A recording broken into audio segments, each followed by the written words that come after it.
Di kinaya. Lumuko tayo. Aso no?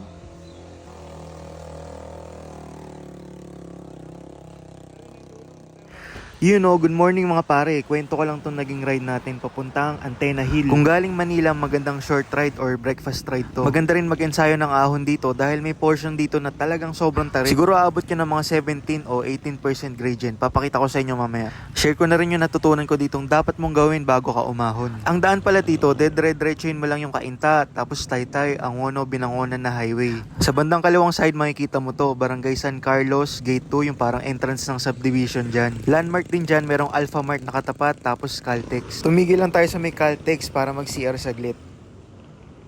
So yun, pagpasok mo dun sa may gate na yun, ito na yung bubungod sa'yo. Sa una, patag lang yan, pero paakyat na yan.